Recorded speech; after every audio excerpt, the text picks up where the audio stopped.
Recuerde que en este estudio de Ruth nuestro propósito es descubrir a el Dios redentor de Israel.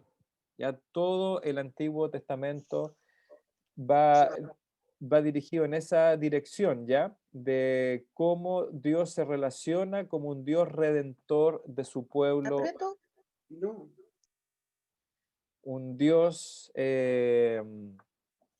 un Dios que se relaciona con su pueblo escogido redimiéndole, ¿ya? Así que algunos titulan este libro también como un amor redentor, que titulé algunos de los estudios, pero la verdad que el amor redentor es un poco indeterminado, ¿cierto? Porque incluso podría haber un amor humano redimiendo, como en el caso de vos.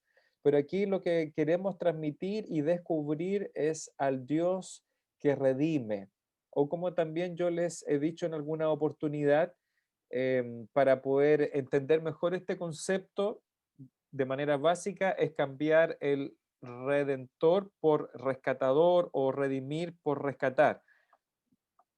Queremos descubrir entonces al Dios que rescata, en este caso a Noemí, a Ruth y finalmente que rescata a su pueblo, como dice Mateo 1:21, y llamará su nombre Jesús porque él salvará a su pueblo de sus pecados.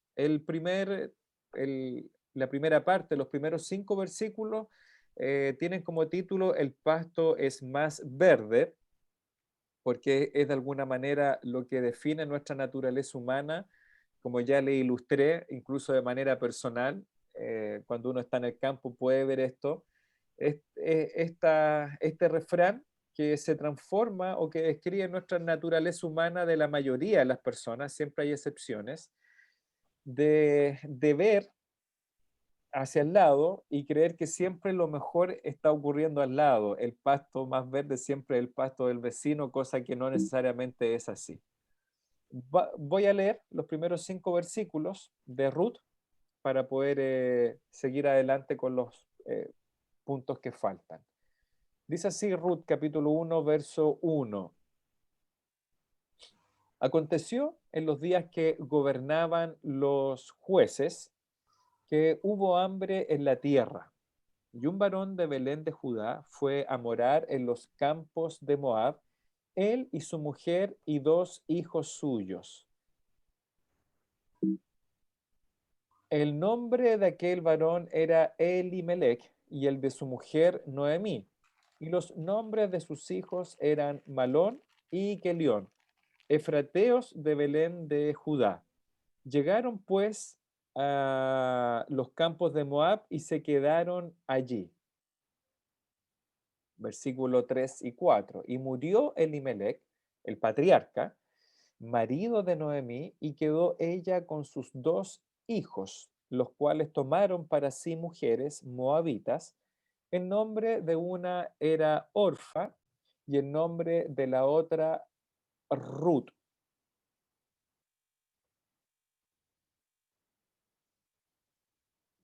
El nombre de la otra era Ruth y habitaron allí unos 10 años. Bien, ahí queda entonces,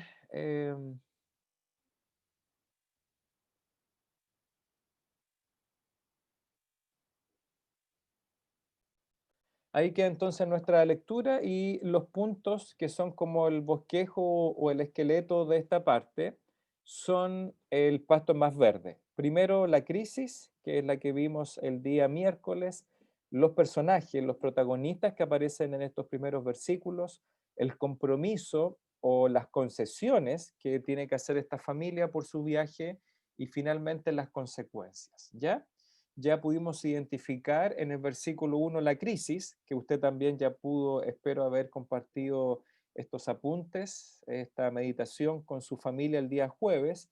Hoy día vamos a ver los personajes y el compromiso o la concesión. Yo creo que eso puede entenderse tal vez de mejor manera, los compromisos a los cuales fue llevada esta familia por sus decisiones y las consecuencias que trae para estos personajes el compromiso o la concesión que tuvieron que hacer con sus decisiones de viajar a la tierra de Moab. Bien, em, espero que hoy día hayan podido tener sus estudios con sus respectivas familias, que hayan entendido ya nuestros apuntes. El pasto es más verde. Los personajes, si usted pudo leer con atención los apuntes que yo le entregué, se pueden identificar 6 personajes, ¿cierto? Hermana Raquel, yo creo que en algún momento usted ha podido enseñar esta historia, ¿ya? Yo creo que Rorrito algo recordaba, o a lo mejor Vanessa, o mi hermana Patricia, ahí cuando le ha tocado enseñar, es una historia fácil de enseñar, ¿cierto? Porque hay personajes distinguibles, hay emociones humanas, decisiones, hay una trama, hay una acción, hay un desenlace feliz, etcétera. Los personajes son los ya conocidos, Elimelech, el patriarca, el varón, el dueño de casa, podríamos decir, con Noemí, su esposa y sus 2 hijos, Malón y Kelión.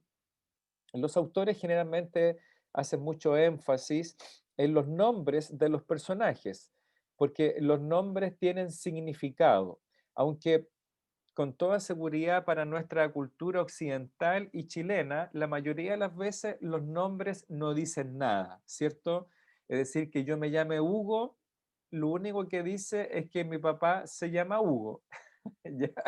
Y que Rodrigo se llame Rodriguito es porque le pusieron el nombre de su papá. No hay muchos significados de por medio. Algunas veces los padres tienen tienen intención en sus nombres. Por ejemplo, a Camila le pusimos Camila porque tiene su origen un poco hebreo y que significa mensajera de Dios. Es el significado de Camilo o de Camila. Y Dominic, que viene del latín Dominus, que significa que le pertenece al Señor. Así que ahí a nuestras 2 hijas le pusimos su nombre con intención, su significado. Eh, no sé si ellas lo recordarán, pero ahí hay algo de intención. Pero para la cultura hebrea los nombres eran sumamente importantes y por eso yo sé aquí mis hermanos que enseñan, Cristian que le ha tocado enseñar a muchos personajes, Cristian Vega, Cristian Sala, saben que los nombres tienen sus traducciones en el hebreo. Incluso estos nombres en hebreo que uno a veces escucha de Jehová, del Señor, el Shaddai, Elohim, etcétera, tienen sus significados. Por eso, generalmente los eruditos, los traductores, nos informan qué significado en la lengua de ellos, en la lengua hebrea, eh, qué significado tenían. Por ejemplo, Elimelech significa Dios es mi rey. Noemi significa, se puede traducir como placentera o dulce. Y casi todos los autores que he consultado hacen el mismo énfasis en que Malón y que León tienen nombres que probablemente, no podemos asumirlo, pero que probablemente describen la naturaleza física de ellos. Por ejemplo, Malón significa flaco, alguien como enclenque, débil o enfermizo. Y que león significa quejumbroso, el que se queja o el que clava, es decir, como que sus quejidos clavaban. ¿Ya? Y la mayoría de los eruditos coinciden en estos significados. Y yo hacía la pregunta, la pregunta en los apuntes es personal. ¿Ya? ¿Estos nombres describirían de alguna manera la salud física de estos jóvenes? Tal vez por eso murieron tan jovencitos o digamos a tan corta vida, porque por lo que entendemos en el texto no alcanzaron a tener hijos ni con Orfa ni con Ruth. Así que probablemente algo sucedió ahí y tal vez sus nombres describen la condición física. Uno era débil y el otro se quejaba porque a lo mejor tenía ciertas enfermedades.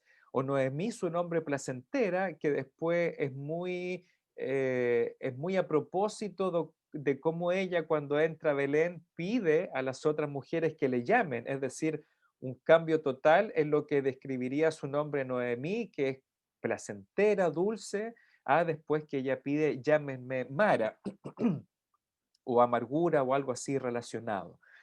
Eh, ¿Cuáles son las 2 mujeres después que aparecen? Aparecen 2 moabitas, de las que ya hemos hablado bastante, pero si usted es nuevo en este estudio, los moabitas tenían una prohibición por parte de la ley de Dios entregada a Moisés, que no podían entrar a la asamblea, no podían entrar a la nación de Israel. Deuteronomio 23, versículo 3. No podían entrar incluso por cierta cantidad de generaciones. Y si usted, por ejemplo, consulta los comentarios de John MacArthur cuando él comenta sobre los libros, él siempre pone al principio desafíos de interpretación. Es decir, hay libros que no son tan difíciles de interpretar. Por ejemplo, Ruth, pero Ruth tiene algunos desafíos interpretativos. Por ejemplo, si la ley prohibía a que un moabita entrara al pueblo de Israel, que perteneciera después de tantas generaciones, ¿cómo es que Ruth puede entrar directamente al pueblo de Dios cuando estaba prohibido?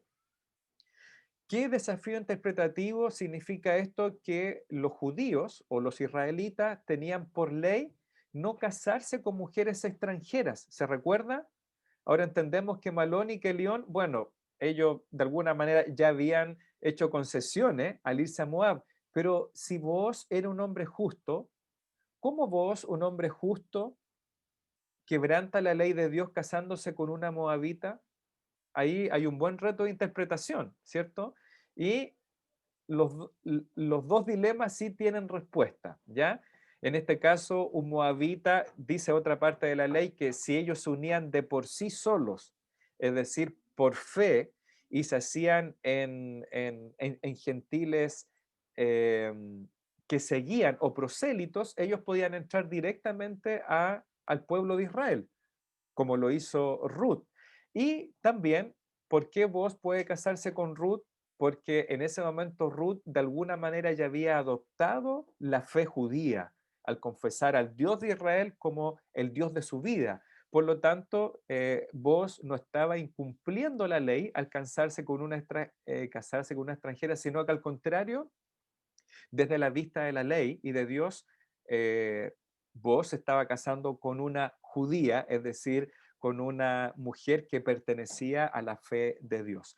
Bueno, Orfa, ¿se recuerda qué significa su nombre? Obstinada, terca o cuello duro. Literalmente, si usted busca en algunas Biblias que transliteran, Orfa significa cuello duro, literalmente, pero eso cómo se traduce como obstinada, ¿verdad? ¿Y qué significa cuello duro? Es que nunca daba su cabeza a torcer, ¿verdad? No se humillaba ni era sumisa. Por eso cuello duro significa obstinada. Y Ruth, que finalmente es un nombre maravilloso, ¿qué significa? Consuelo o amiga o amigable, ¿ya? Es decir, como dice aquí nuestro autor, y yo lo puse entre comillas, cuando uno pone entre comillas y con cursiva significa que uno está citando literalmente a otro autor. Y aquí él pone como de manera un poco jocosa, aquí tenemos al señor débil, que era Malón, eh, casándose con la señorita obstinada, o que León, perdón, y el señor quejumbroso casándose con la señorita Consuelo. Dice aquí el autor, francamente Ruth parece ser la única que no calza en este retrato familiar, ¿verdad? Unos se quejaban, otros eran débiles. Finalmente Ruth parece que era la única que no calzaba y entendemos por qué. Bueno, aquí obviamente vemos que Elimelech, cuyo nombre significaba Dios es mi rey, es finalmente el que no hizo honor a su nombre o la esperanza que tuvieron los papás al nombrarlo así.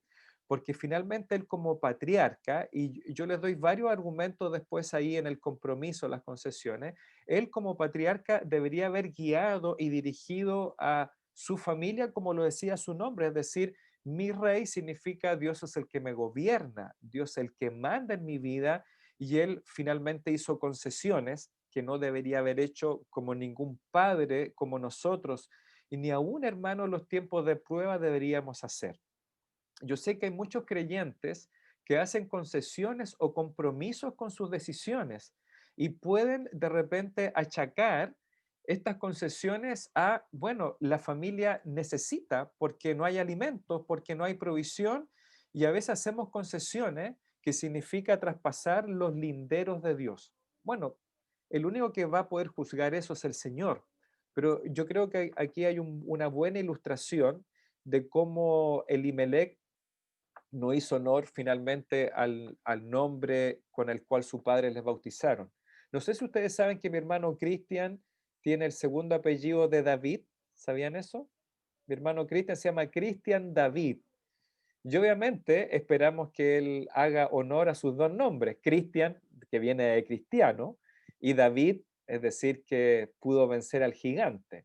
Así que esperaríamos que Cristian, ¿verdad?, durante toda su vida pueda cumplir el nombre cristiano, David, eh, a diferencia de lo que hizo Elimelech, que no dio honor a que Dios es mi rey.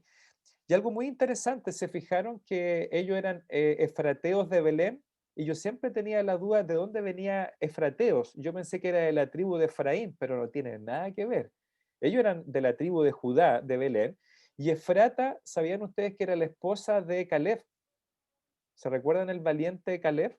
El que el segundo espía ahí junto con Josué, y que después cuando ya tenía como 80 años, Caleb le pide permiso a Josué para conquistar una tierra, y le prometió, parece, a un juez Otoniel, ¿o no? Le prometió una de sus hijas, si mal no recuerdo, algo por ahí, ¿ya? Y Efrata era el nombre de la esposa de Caleb, y Caleb con toda su descendencia, ellos se asentaron en Belén, y por eso esta relación Belén-Efrata.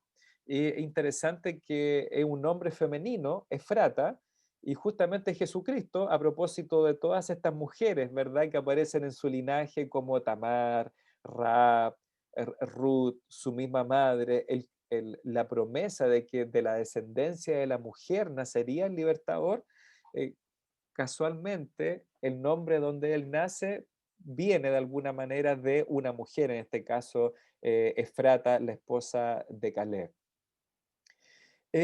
Es interesante también, yo le puse algunas citas, aunque usted, si le interesa el tema, podría averiguar más. En Crónicas, capítulo 2, 19, 50, 51 y en Crónicas 4, aparece todo un linaje, toda en las crónicas, toda una genealogía, y que a veces entienda ahí, cuando uno une todos estos cabos, estos rompecabezas que yo le he dicho muchas veces en esta historia bíblica, se da cuenta por qué tienen sentido las genealogías, especialmente en Crónica, dice genealogía de Judá, de Simeón, y es muy interesante que toda esta familia de Caleb, de la cual viene, como comentó Cristian, el papá de el esposo de Raab fue Salmón, ¿cierto, Cristian? Salmón, que hoy día lo enseñaba en la mañana. Y después viene Booz, y toda esta familia eran familias principales, es decir, ¿por qué Booz es un personaje tan importante?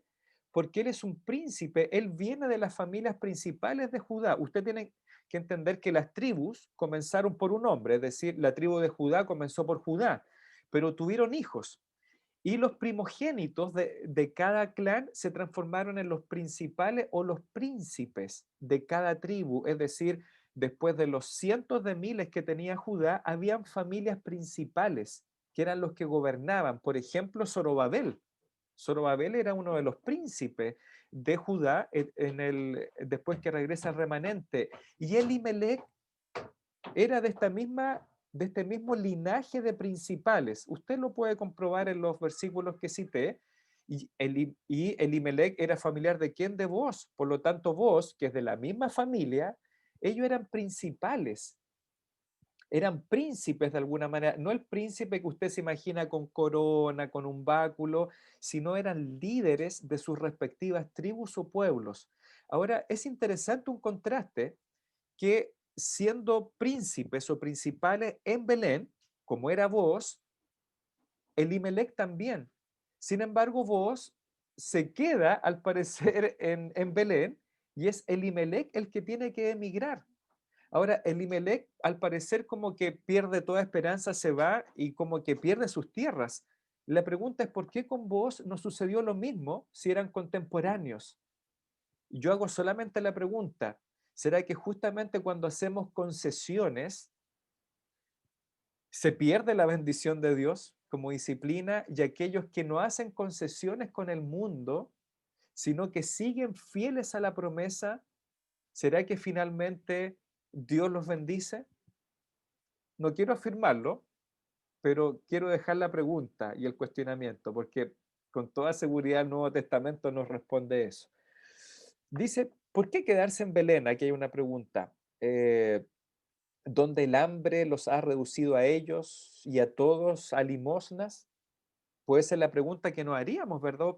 ¿Verdad? Para justificar el irnos fuera de la voluntad de Dios. Y ya insisto, hermanos, porque aquí hay muchos padres de familia que están escuchando aquí, que escuchan en Facebook y que después hay muchos hermanos que me dicen que escuchan estos mensajes en YouTube. Y hay madres también, a veces madres solitas, que ellas son de alguna manera las que toman decisiones en su hogar. Hermano, yo no quiero dejar de ninguna manera la idea que hacer cambios es malo, ¿ya? No, quiero explicar eso, porque a veces uno puede no explicarlo y puede que usted malinterprete, como lo dije en miércoles en la crisis. No significa que cambiarse de casa, de departamento, de comuna, de vida o incluso de iglesia, no estoy diciendo que es malo. Lo que estamos afirmando acá y lo que nos dice la Biblia es que cuando tomamos decisiones lejos de la voluntad de Dios, eso es lo que nos va a llevar a la crisis, a las concesiones y a las consecuencias. ¿Me entiende? Es decir, puede que de repente alguno de nosotros tenga que cambiarse de comuna, lejos. Y eso significa mudarse a una iglesia. Y puede que esa iglesia a la cual nos mudemos sea una mejor iglesia en la cual estamos. Puede ser o no. En ese caso nos cambiamos bajo la voluntad de Dios. Lo que queremos ilustrar acá es que, y lo que la mayoría ilustra, es que aquí fue una decisión fuera de la voluntad de Dios, fuera de la casa del pan, de Belén, de que la promesa de Dios era bendecirles. Elimelech, como vos y cualquier patriarca, ellos conocían la ley. Y la ley dice claramente, mire, aquí lo tengo en mis apuntes personales, dice Levítico 26. Escuchen lo que dice Levítico 26. Dice Dios, versículo 3 y 4, si anduviereis en mis decretos y guardareis mis mandamientos y los pusierais por obra, yo daré vuestra lluvia en su tiempo y la tierra rendirá sus frutos y el árbol del campo dará su fruto. Podrá ser que a lo mejor vos, que era un hombre justo, por lo que podemos ver, él se quedó en la tierra del pan en Belén porque justamente guardó los mandamientos del Señor y finalmente Dios trajo lluvia a sus tierras.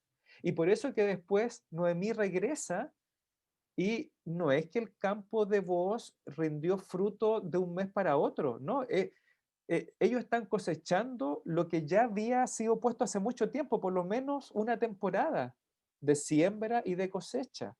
Entonces, aquí estamos viendo la ilustración de cuando nosotros, hermanos, justificamos los cambios fuera de la voluntad de Dios. La crisis, dicen nuestros apuntes, llevará a estos personajes a justificar el compromiso y las concesiones.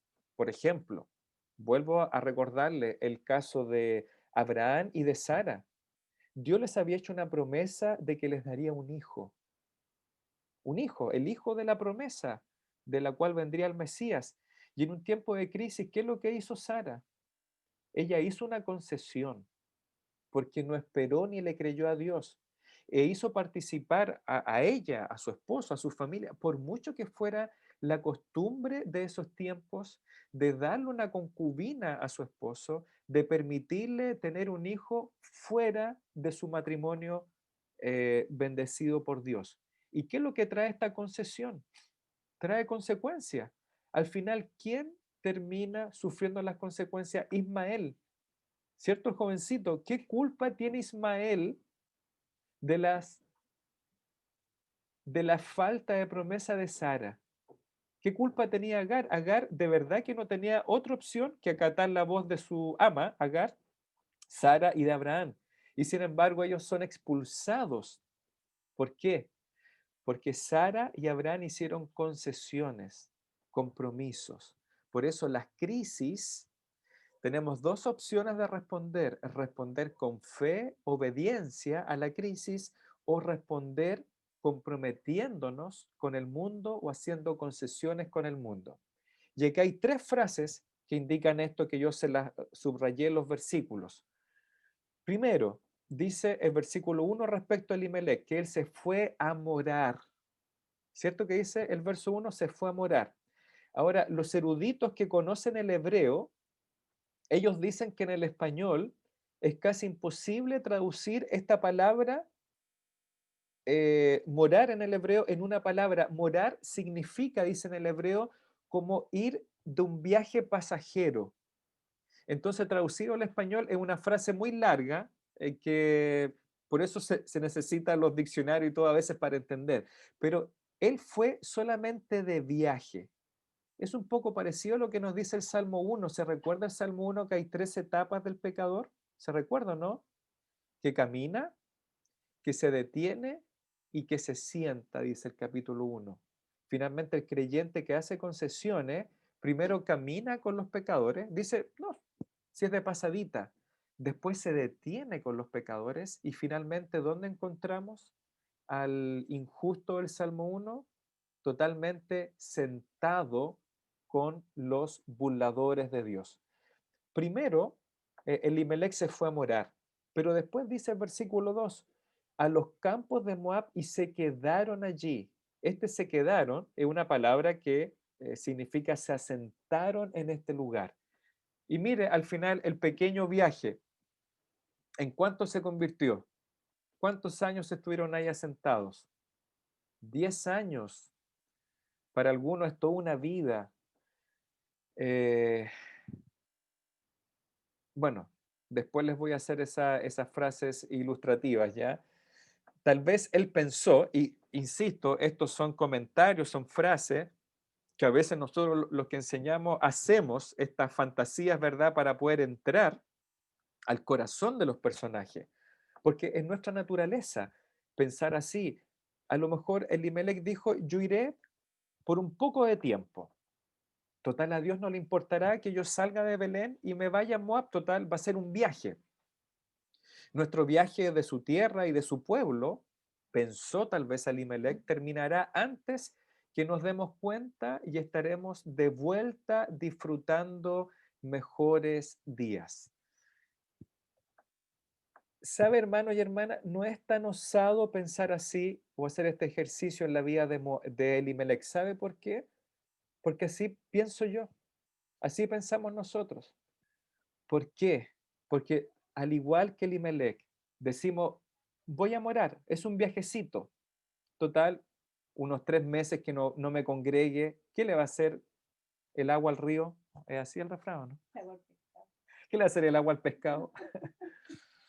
Pero usted sabe, esos 3 domingos se transforman en un mes sin congregarse, en un trimestre, en un semestre, y de repente ya no lo vemos nunca más congregándose. ¿Por qué? Porque nos quedamos en el pasto más verde y terminamos, al igual que Elimelech y su familia, habitando 10 años en la tierra extranjera que no es de Dios. Moab, hermanos, recuerde que era una tierra pagana con dioses extranjeros. Ir a Moab, como puse en los apuntes, era jugar con fuego. Dios había llamado a su pueblo a separarse de las tierras circundantes. Habían algunos profetas, se recuerdan Balac, Balaam, que estuvieron relacionados con esta tierra, con este pueblo, que rechazaron a Israel cuando estaban peregrinando en el desierto. Eh, pero para el mundo su decisión fue exitosa. 10 años de provisiones, un buen lugar para vivir en Moab, no pasaron hambre los 10 años, incluso ganaron novias para sus hijos. El mundo diría, perfecto Elimelech, ¿cierto? Le hiciste de oro. No pase por alto el hecho de que esta familia conscientemente abandonó también la participación en la asamblea del Señor. Si Elimelec era un principal de su pueblo, de Belén, que no eran muchos tampoco los que vivían en Belén, como vos, es decir, vos quedó con responsabilidades y Elimelec las dejó. Ellos dejaron de congregarse 10 años con su pueblo Israel. ¿Puede entender eso? Los judíos, hermanos, o los israelitas, perdón, los judíos son después, los israelitas, y usted lo sabe, maestro y maestra, tenían la obligación de congregarse en el templo, de llevar sacrificios de manera periódica, como mínimo 3 veces en el año.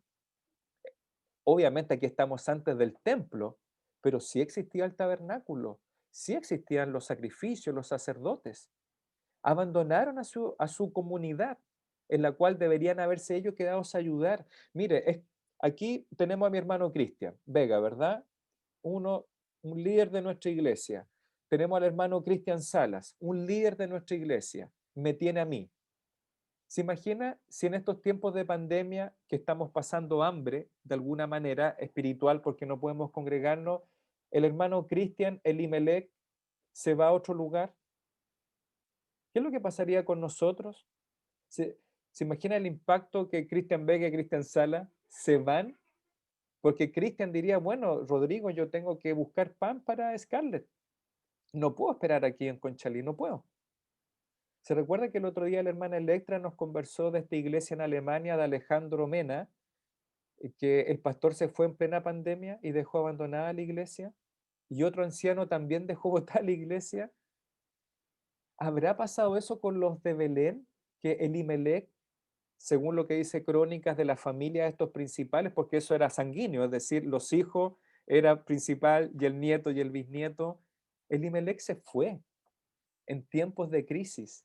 Elimelech podría haber llevado, en cambio, a su gente a arrepentirse, a adorar al Dios viviente como lo hicieron algunos de los jueces. Otros jueces hicieron esto, como Gedeón, Otoniel, etcétera. En vez de eso, escapó con su familia.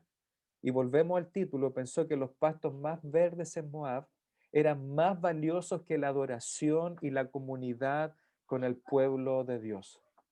Hermanos, honestamente, es mejor comerse un completo con la familia completa, un completo con una pura vienesa, como le gustan al rorrito, que darse un banquete fuera de la voluntad de Dios. Y eso, esa frase yo la asumo. Porque lo que dice Proverbio, ¿no? Mejor es comer legumbres en una casa chica que tener banquetes en una casa espaciosa. Espero que usted, hermano y hermana, crea eso y que tenga esas convicciones porque son las convicciones de Dios. A lo mejor Elimelech dijo en un principio, y yo otra vez cito, no me voy a convertir en moabita, no voy a dejar de ser cristiano. Vamos, nunca ofrecería a mis hijos o a los nietos a Quemos, el dios de los moabitas. No me gustan ni los sacrificios de niños o la idolatría.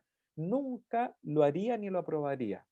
No soy moabita, solo voy temporalmente a dejar la palabra de Dios o oración. Total, mientras sepa que Dios me bendice, no hay ni un problema. Hasta que pase la tormenta, volveré en algún momento. Según lo que nos dice el texto, Elimelech volvió a su tierra natal, no volvió a Belén. Él murió en una tierra extranjera.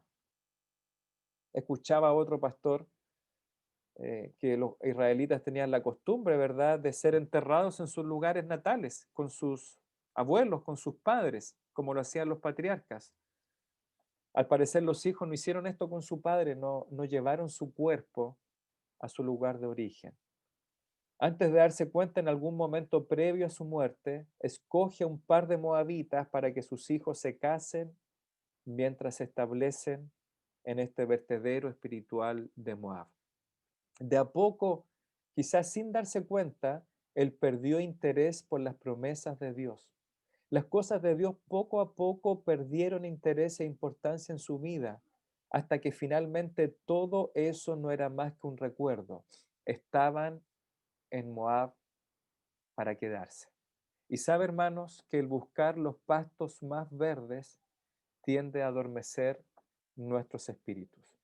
Mire, yo no sé si tú me vas a escuchar más adelante en YouTube, en este estudio, o más tarde, o en algún momento de la vida, pero quizás esta pandemia ha adormecido tu corazón y tu espíritu. ¿Sabe qué es lo más terrible, hermano? Y creo que el otro día lo conversaba con mi esposa, con Lorena, que mucho, primero voy a decir lo no terrible, sino lo bueno, que muchos de ustedes están inquietos e inquietas por no congregarse, ¿cierto? Están inquietos por volver a congregarse.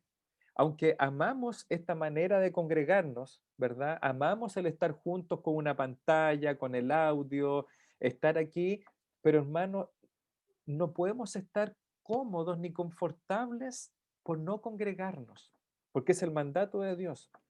Y ahora sí, ¿sabe qué va a ser lo terrible? Que algunos de ustedes, no sé, alguien que llegue a escuchar esto, que descubra que su vida fue feliz sin congregarse en estos meses de pandemia. ¿Entiende la reflexión?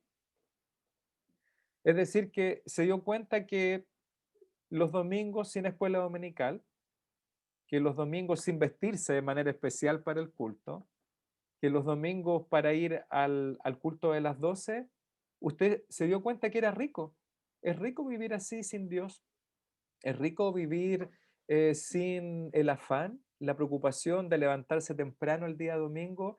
Y eso, hermano o hermana, o tal vez amigo o amiga, significa que al igual que Elimelech, se adormeció tu espíritu y tu alma. Porque finalmente cuando estamos lejos del fuego, ¿qué es lo que pasa con las brasas? Los que hacen asados, ¿saben o no? Se enfrían. Y por eso que muchos de ustedes, y yo también, hemos necesitado estos cultos. ¿Qué haríamos sin estos cultos? Aunque sean a través de una pantallita, ¿verdad? Aquí, a través de un audio. ¿Por qué? Porque necesitamos estar en Belén y no ir a Moab. Mire, esto puede parecer una simple concesión o compromiso temporal. Algunos dicen, pastor, si no es la gran cosa, ¿para qué le pone tanto color usted? ¿Ah? ¿Para qué no hace la vía si siempre nos está diciendo esto? Pero mire usted, ¿cuántos han dicho esto? Solo una miradita rápida. ¿Varones o no? No, sí, la miro a reojo. ¿Ah? Es solo una miradita rápida. Bueno, así empieza toda fornicación y todo adulterio, con una mirada. Es solo una pequeña apuesta. Usted sabe que hay una adicción, que es la ludopatía. Hay un hermano de nuestra iglesia que cuenta un tremendo testimonio que antes de ser creyente era ludópata, es decir, él apostaba en las carreras de caballo. Entonces usted dirá, es una pequeña apuesta o solo es una fumada. Y ni siquiera hablo del cigarro. ¿Cuántos jóvenes y señoritas comenzaron solamente con la fumada de un pito y hoy día sus vidas están destruidas por una fumadita? Solo es un trago, es lo que siempre decimos, ¿verdad? No, sabemos cómo termina el vino, pero nunca usted va a poder decir cómo finaliza. Todos los alcohólicos saben que su alcoholismo comenzó por un trago. O solo es un gusto personal a la cuenta de la empresa. Primero hizo un pequeño robo y no se da cuenta cómo termina convirtiéndose en un robo total. Solo es una pequeña mentira. Y tanto para hombres y para mujeres en estos tiempos, solo un clic en esa página. No, si solamente voy a hacer un clic en ese video, es para ver qué pasa, qué es lo que sucede. Y usted sabe lo que hay detrás de ese clic, ¿o no? Joven o varón. El pasto más verde se convierte en una selva enredada en donde apenas se puede ver la luz del día o encontrar el camino de vuelta a casa. Tal vez Elimelech nunca quiso quedarse. Concedámosle eso. Quizás siempre planificó regresar, pero como haya sido este patriarca de una familia principal en Belén, probablemente escandalizó a su comunidad, traicionó su fe al mudarse a una tierra pagana, idólatra, compromisos y concesiones con una tierra y un pueblo pagano, y nunca más nunca más regresaría a Belén, ni él ni sus hijos. Nunca regresó al hogar. ¿Qué dice el apóstol Juan? Una carta que enseñó a mi hermano Cristian, ¿cierto, hermano Cristian, el año pasado? No améis al mundo, ni las cosas que están en el mundo. Si alguno ama al mundo, el amor del Padre no está en él. Porque todo lo que hay en el mundo, los deseos de la carne, los deseos de los ojos y la vanagloria de la vida, no proviene del Padre, sino del mundo. El mundo pasa, Moab va a pasar y sus deseos, pero el que hace la voluntad de Dios, como Booz y como Ruth, que hicieron la voluntad de Dios, permanecieron o permanecen para siempre. ¿Por qué creen que estamos estudiando hoy día de Ruth y Booz? Porque hicieron la voluntad de Dios. Y quiero recordarles, hermanos, que no se los mencioné, el día miércoles se me olvidó, pero hay una muy buena ilustración del pasto más verde, aparte de Abraham cuando viajó a Egipto y de Lot que se fue hacia Sodoma. ¿Se recuerda usted el hijo pródigo, el hijo perdido? La tierra más verde era su papá, ¿o no? La casa de su padre. Ahí estaba. Pero él creyó que la tierra más verde era pedirle la plata al papá e irse. ¿Se recuerda que se fue a una tierra lejana? Con el engaño que nos da el mundo. Es decir, ¿qué nos dice el diablo y el mundo? A los jóvenes, a las señoritas, a los adultos. Nos dice, ven, si aquí está el pasto más verde, nos dice el diablo, no, no, mira, si este muchacho es más encantador que el joven de la iglesia, si es más buen mozo, mira, compáralo con el muchacho de la iglesia, este pasto es más verde. O al revés, ¿verdad? O la señorita, el joven, o perdón, el joven, la señorita, no, si esta niña es mucho más bonita que la niña de la iglesia, mira, mira el físico, mira el encanto que tiene. Y el joven cree que ese es el pasto más verde, igual que el hijo perdido. Y sin embargo, ¿qué le entregó la tierra lejana al hijo pródigo? ¿Qué es lo que había debajo de ese pasto verde? Había un pozo séptico, ¿se recuerda, no?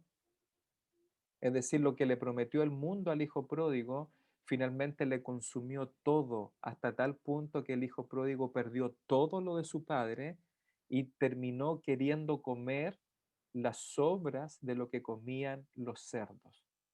Y hermano, eso es lo que nos promete el mundo. Debajo del pasto verde podría haber un gran pozo séptico. Finalmente, Moab les prometió comida y después de 10 años, ¿cómo regresa Noemí? Quebrada, desamparada, otra vez en hambre. Porque eso es lo que nos deja, hermanos y hermanas, el mundo. En este caso, una ilustración de Moab.